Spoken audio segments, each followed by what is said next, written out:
1985. A year that would be etched into the annals of British crime history. A chill wind swept across Britain, carrying with it more than the scent of autumn leaves. It carried whispers of dread, a premonition of the horrors to come. Fear, raw and palpable, clung to the mist, settling over train stations like a shroud. The fog seemed thicker, the nights darker, as if the very air was complicit in the unfolding nightmare. For in the shadows, two figures lurked, their minds twisted, their hearts cold. They moved with a sinister purpose, their eyes scanning for the next victim. John Duffy and David Mulcahy, the names would soon be whispered in hushed tones, synonymous with terror. Their faces, once ordinary, now symbols of fear. Their hunting ground, the sprawling network of British rail, a labyrinth of tracks and stations perfect for their malevolent plans. Their prey, young women, alone, vulnerable, each one a target, each one a potential victim in their twisted game. The method brutal, savage, leaving a trail of bodies that shook the nation to its core. The brutality of their attacks was matched only by their cold indifference. Over 18 months, a reign of terror unfolded, each attack more brazen, more chilling than the last. The nation watched in horror as the body count rose. The press dubbed Duffy the railway rapist, but soon, a more chilling moniker would arise: the railway killers. The name struck fear into the hearts of commuters. These weren't mere crimes of opportunity, they were meticulously planned acts of depravity, each detail considered, each move calculated. Duffy, the dominant one, fueled by a potent cocktail of misogyny and rage. His anger was a fire, consuming everything in its path. Mulcahy, the follower, his will subsumed by Duffy's darkness, yet no less culpable. Together, they were a force of malevolence. Together, they formed a pact of evil, a brotherhood forged in blood and violence. Their bond was unbreakable, their resolve unshakable. The victims, their lives brutally extinguished, became mere statistics in a horrifying game, their stories silenced, their memories stained with terror. Each life lost a testament to the darkness that had gripped the nation. The modus operandi was chillingly consistent, a pattern that sent shivers down the spine of anyone who dared to venture near the station after dark. Duffy and Mulcahy would stalk their victims, often near train stations, blending into the shadows, their presence unnoticed until it was too late. Their eyes scanning for the telltale signs of vulnerability. They were predators in the truest sense, always on the hunt. A woman alone, lost in thought, unaware of the danger lurking just beyond the pool of light cast by the station lamps. She was an easy target, her isolation a beacon for the predators. The attack would be swift, brutal, the victim dragged into the darkness, their screams swallowed by the night. The violence was sudden, leaving no time for escape or rescue. The details, too horrific to recount in full, became etched into the public consciousness, each headline more gruesome than the last, painting a picture of terror that gripped the city.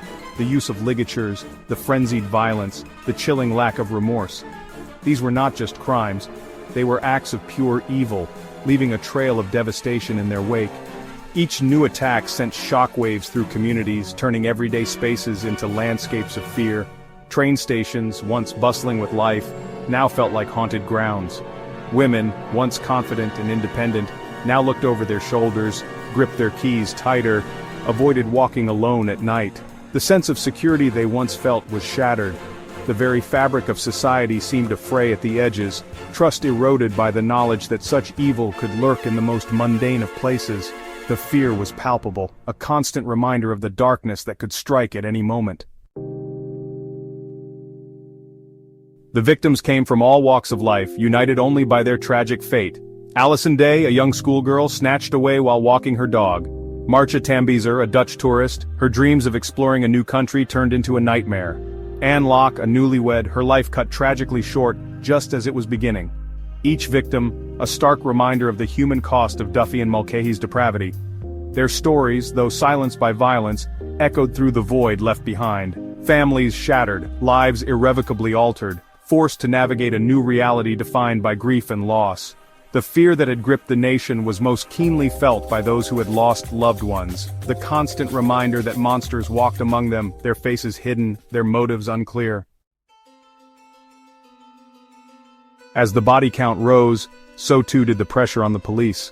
A massive manhunt was underway, but Duffy and Mulcahy, like phantoms, seemed to melt back into the shadows after each attack. Detectives chased down countless leads, interviewed hundreds of suspects, but the killers remained elusive. Hope, Once a flickering flame threatened to be extinguished entirely. But in the annals of criminal justice, a new chapter was being written. DNA technology, still in its infancy, offered a glimmer of hope. Samples taken from the crime scenes, previously useless, now held the potential to unlock the case. Scientists worked tirelessly, comparing, analyzing, searching for a match in a sea of genetic data. And then, a breakthrough. John Duffy, already on file for a previous assault, emerged as a match. The net was closing in. Duffy's arrest in February 1988 sent shockwaves through the nation. The seemingly ordinary man, a husband and father, was unmasked as the monster who had haunted their nightmares. But as detectives interrogated Duffy, a chilling truth emerged.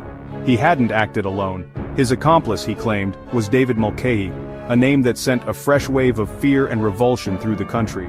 Mulcahy, apprehended soon after, initially denied any involvement, but the evidence against him, including Duffy's chillingly detailed confession, was overwhelming. The trial, a media spectacle, laid bare the horrifying extent of their crimes.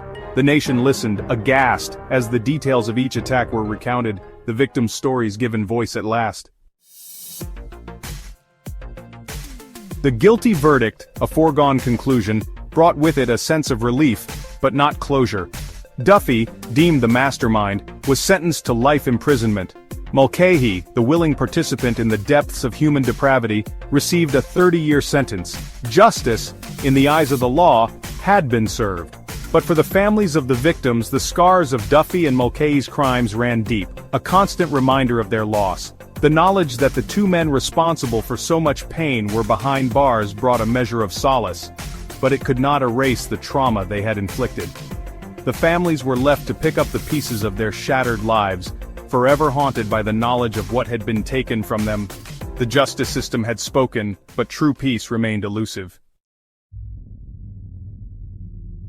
The impact of Duffy and Mulcahy's crimes extended far beyond the immediate circle of victims and their families.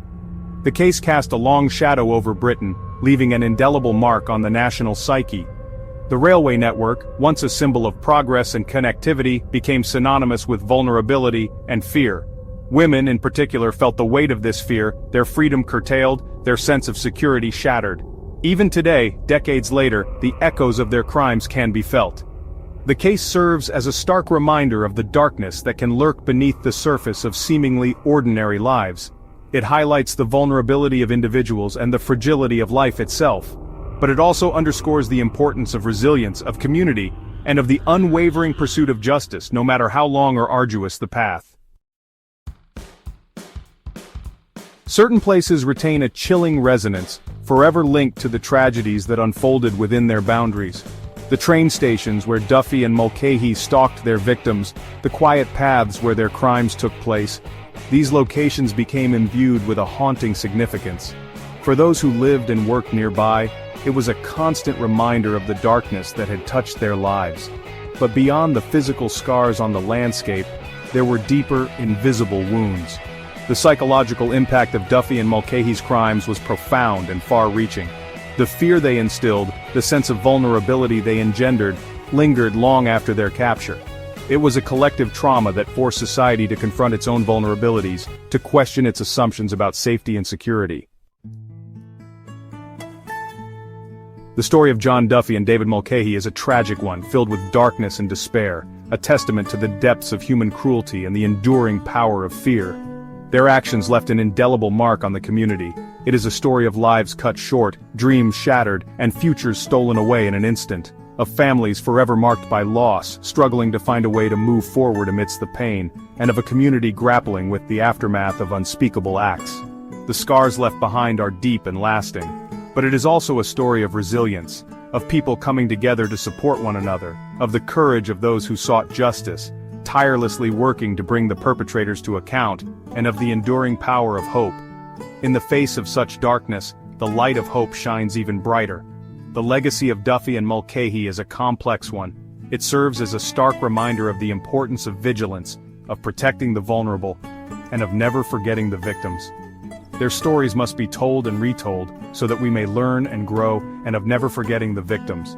But it also reminds us of the indomitable human spirit, of our capacity for compassion and healing, of our ability to rebuild and find strength in unity, of our capacity for compassion and healing, and of our unwavering belief in a future where such horrors are a distant memory, and of our unwavering belief in a future where such horrors are a distant memory.